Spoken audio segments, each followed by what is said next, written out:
Think about it. The most obsolete idea is to go to school, get a job, and invest long-term in the stock market. Think about it. Why would you save money when they're printing trillions of dollars? The gap between the 1% and the 99% is enormous. It's not just about money. You need to step back and look at the bigger picture. So what do? Inside each of us, there's a poor person. There's still a poor person inside me. There's also a middle-class person, and middle-class people want security. They want a steady paycheck. And then there's the rich person. All of them are inside us. But this isn't taught. You're taught to go to school, get a job, and earn a paycheck. No one teaches you how to become rich. If you've read Rich Dad, Poor Dad, you know that my rich dad refused to pay me. He said a paycheck was one of the most harmful things you could have in your life. He would say, the moment you get a paycheck, you become an employee. That's the mindset. So my rich dad never paid me, which drove my poor dad, a public servant, crazy. You have to pay people, my poor dad would say. But my rich dad wasn't saying paychecks were bad. He was saying you don't want to be a slave to money. So as an entrepreneur, if Rich Dad's business fails, I simply start another company. I don't need a paycheck. I don't need anyone to take care of me. If my government doesn't like me, I move to another country because they need entrepreneurs. Entrepreneurs, not just businesses, but entrepreneurs themselves, are about mindset, skill sets, and playing by a different set of rules. Small businesses don't operate by the same rules as big businesses. An entrepreneur, first and foremost, is about mindset, skills, and roles. Depending on whether you're an employee or a small business owner, the rules, mindsets, and skills are different. If you could say something to someone who has never been an entrepreneur, but is thinking about taking a leap of faith to become one, what would you say? Well, I'd tell them the same thing that happened to me. I still remember my last paycheck clearly. It was one of the worst and best days of my life. I was in Puerto Rico working for Xerox, and my boss gave me my last check. It wasn't a salary check, it was a bonus check. I think it was around $30,000 taxable. So I got the check and thought, wow, you know what I mean? I was excited but also upset. Then another guy came up to me. His name was John, and he said, "Oh, you're coming back." I asked, why? He said, because you're going to fail. I looked at him and said a few choice words because that's what he did. He left Xerox, failed, and came back. And I said, look, man, you failed and came back. But if I fail, I will never come back. That's the attitude, you know? If you say, well, if I fail, I'll go back to mom and dad. That's what you'll do. So when I failed, that's when I became an entrepreneur. I was broke for years, but that's what my rich dad encouraged me to do. When you don't have that paycheck, you become hungrier, sharper, and it's a test of your character. Will you become a crook? Will you become dishonest? Or will you become a better human being? That's the real benefit of becoming an entrepreneur. You find out who you truly are when you have nothing. So you always need to look at the big picture. Many people just think, what's going to happen to me? But when you look at the big picture, you also know that when something bad happens, something good will happen too. You just have to prepare for what's coming. If you think the next 20 years will be like the last 20, you're in trouble. When you and I go to the supermarket and buy a carton of milk, we always check the expiration date. But most people don't check the expiration date on their brains. Instead of getting out of debt, I go deeper into debt. I just refinanced $300 million of debt, reducing the interest rate from 5% to 2.5%. I made a fortune. More money comes in because my cost of money goes down. While some financial experts say, get out of debt, I say, learn to use your debt.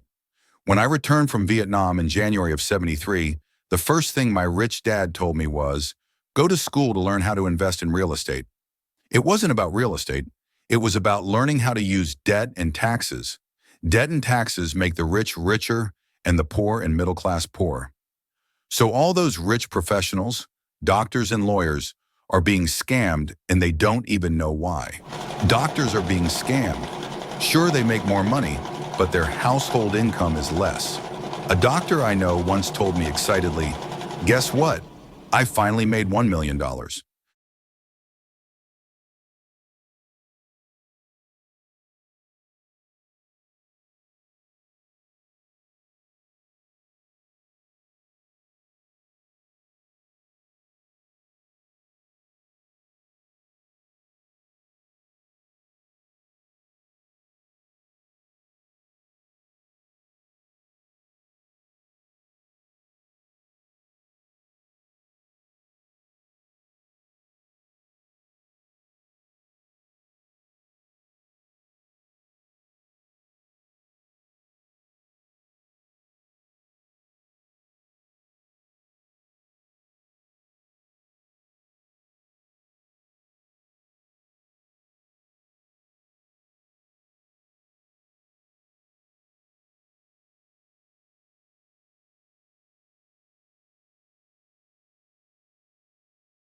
About taxes, the reason why 1% is up here and the 99% are going the other way is that when you print money, inflation and taxes happen. Any entrepreneur who thinks, I'll just make money, start a business, and get rich because that's what it's all about, really needs to wake up. That's not what real entrepreneurs do. Most entrepreneurs don't understand this. There are 28 million small business owners in the United States, and 24 million of them are solo entrepreneurs. They're called entrepreneurs without employees, and that's what happens when people don't truly understand what entrepreneurship entails.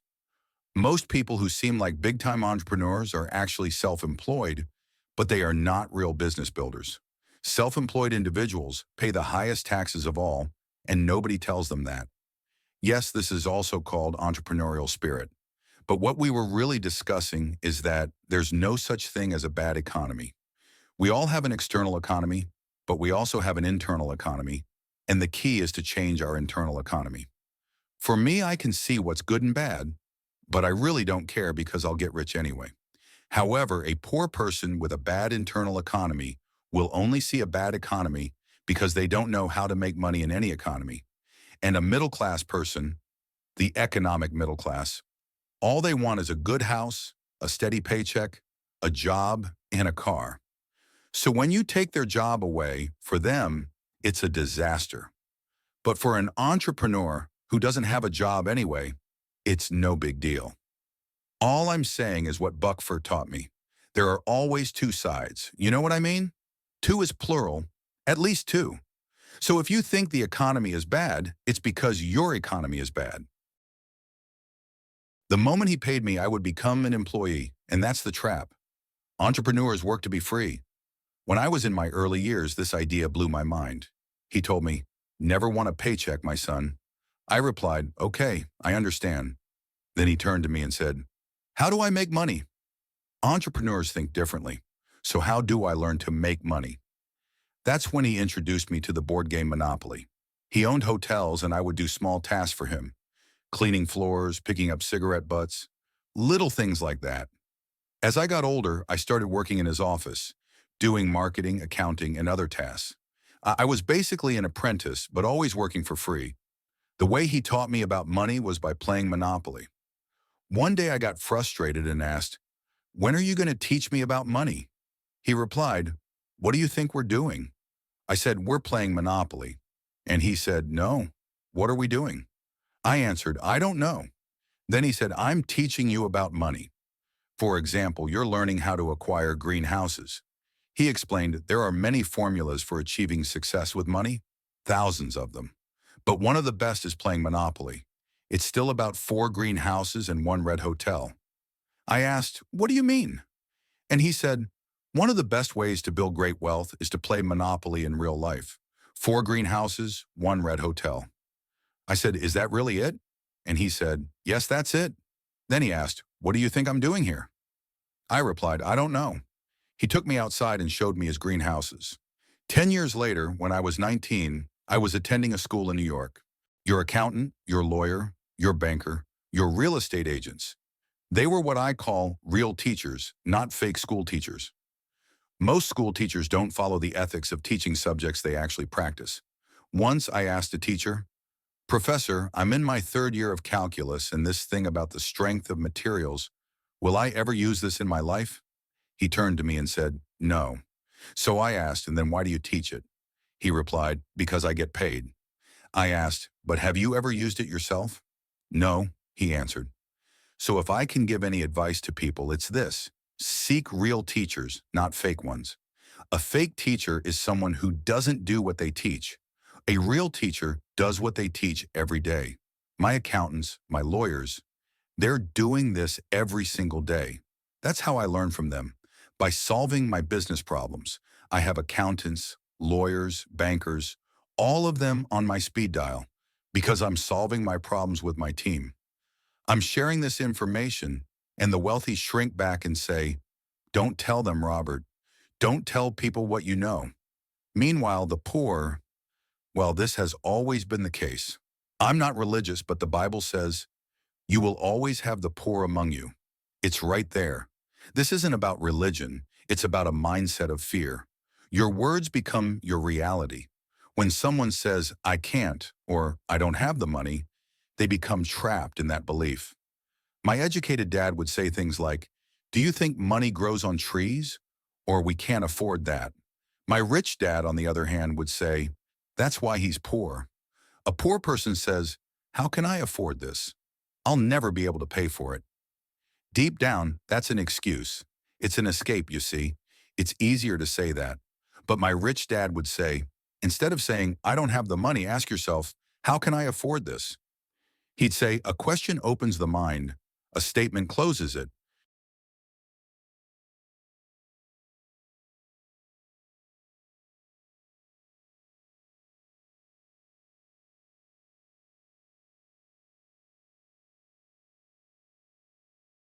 Corrupt the rich are scoundrels and all that kind of talk.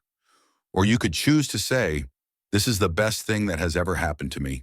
If, like with my health, I see the coronavirus as a starting point, all it does is inspire me to become healthier.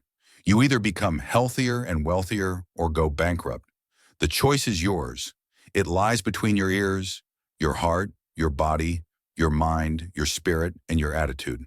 This could be the best thing that has ever happened to you, physically, mentally, emotionally, and spiritually. Will you transform into a butterfly, or will someone step on you like a little worm? The choice is yours. Now, if you're struggling today, my message isn't gentle. It's a tough conversation, not a pleasant one. The crisis is in your head. That's the bad news. The good news is that you can change the crisis by changing what's inside your head. I hate to brag, but I'm doing very well financially today because I had been warning everyone that this crisis was coming. But it would have been irresponsible of me to warn others about the crisis without making personal changes myself. So the good news is that the crisis is in your head, and the bad news is that it's in your head. What you need now isn't job security, but meaningful work. You and I don't need money. We need work that has purpose. That's what helps us get through tough times. The good news is that my business hasn't stopped generating profits from our products. The bad news is that the supply chain is shut down. But that's a good problem. I have plenty of cash, gold, and silver. I'm facing challenges in the real estate market, but those challenges will make me stronger. That's the only attitude I can have. Otherwise, I just sit around crying, saying, the government should take care of me. So what can I do? Go back to being an employee, become self-employed, start a new business, think professionally. There's a 1, 2, 3-step process. What can I do to prepare for this? I have a friend in Panama with an avocado farm. He's sitting there growing avocados because people need to eat. Another friend is growing blueberries. Yet another friend of mine in Seattle had a big house, but all his kids moved out. So he turned the kids' rooms into 1-bedroom apartments, adding a kitchen and bathroom in each room. Now he rents out those rooms and makes more money than before because many workers travel to Seattle. They check in Sunday night and leave late Friday. His small home is now generating income. The point is, everyone can do something, but you need to figure out what you can do. You said they don't have education because it's necessary to have a plan if you're going to do risky things. Well, this isn't risky for me.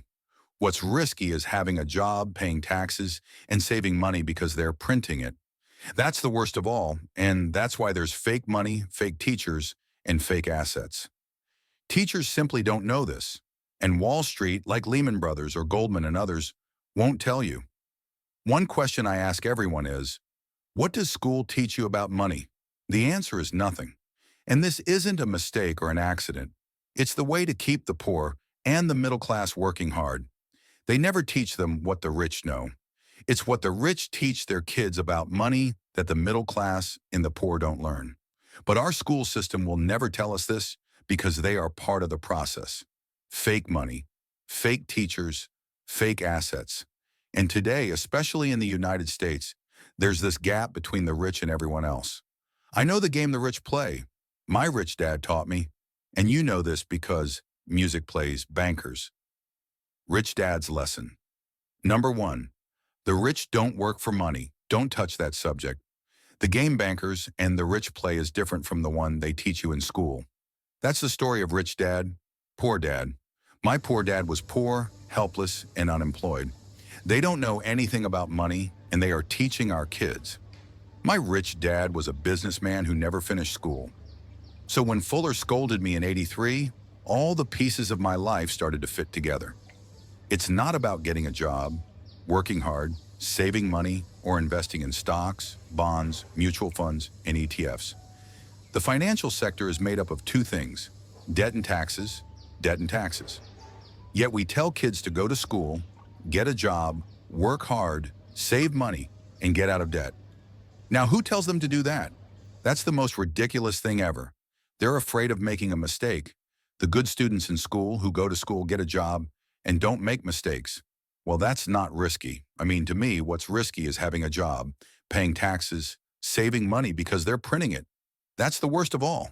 The people who are being screwed today are the middle class and the poor because they work for money. Bankers don't work for money. Money works for them.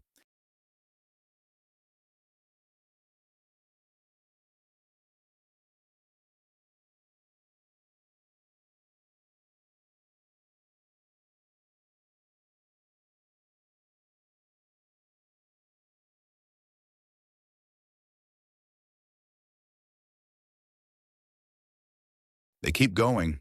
They change the rules, reinvent the rules, and don't accept just one answer. Therefore, for a true entrepreneur, it doesn't matter what country you are in. Entrepreneurship is, above all, a mindset, a set of skills and functions. Depending on whether you are an employee or a small business owner, the functions are different, the mindsets are different, and the skill sets are different. Robert believes that to be the entrepreneur you want to be, you must understand that you have to be willing to accept the ups and downs and always keep learning to stay ahead. I see life as a learning process. I'm always learning, constantly reading, and constantly studying. I spend most of my time with entrepreneurs. I don't spend my time with people who complain about the economy. So nothing would really change. I would simply go back to being an entrepreneur. Entrepreneurship can be extremely complicated, but it can help ordinary people empower themselves in the financial and investment domains that are readily available today. The question is, how can someone become financially literate? What is needed to achieve positive cash flow? And more importantly, what is needed to get rich? In this video, I will give you some of the best tips Robert Kiyosaki has to offer to help you reach your financial goals. Tip 1. Rewire your brain. Often, we think we can't change the way our brain works. But on the contrary, with a simple mindset shift, an entire world of possibilities opens up. For example, I want a good retirement. It has medical benefits. That's their brain. I can't help them. They need to rewire their brain because the economy happens between this year and this year, and that's where the economy takes place, in your heart and your gut. Tip 2. Use debt to move forward. This may sound completely counterintuitive. How can debt help you move forward? As Robert says, you need the right kind of debt that works in your favor instead of being just another bill. There is good debt and bad debt. This ties back to the financial statement: income, expense, asset, and liability. Debt fits here. For example, let's say Amber says, I'm going to buy a house. My house is an asset. That's not true. Your house is a liability. I don't care if you have no debt or not. A house is a liability. The same goes for a car. A car is a liability. The reason is that, as we mentioned earlier, the 6 basic words of financial education and financial intelligence are income, expense, asset, liability, and the other 2 are cash flow. When you look at an average person, they have a job. Money comes in, they pay for their house, and the money goes to the bank through a mortgage. Therefore, it's not an asset because the money is flowing out, making it a liability. To earn money, you are taxed for it. The first lesson from Rich Dad, Poor Dad is that the rich don't work for money. Instead, we create businesses as entrepreneurs, acquire real estate, and invest strategically. I don't want to invest in the stock market because, as a business owner, I have more control over my income, how much I earn, and how much I pay in taxes. And since I'm a business owner and also a real estate investor, I don't pay any taxes. So every time I earn, let's say, $1 million as a business owner, I immediately invest it in real estate, which has a 4-to-1 leverage. For instance, if I put $1 million into real estate, I receive $4 million from the bank. That's why I love banks, but I also recognize they're messing things up for everyone else. It's terrible. but it works out well for me. With these tips from Robert Kiyosaki, the path to positive cash flow and building wealth is well within your reach. What's your favorite tip from Robert? Let us know in the comments, and don't forget to like and subscribe to keep up with our videos.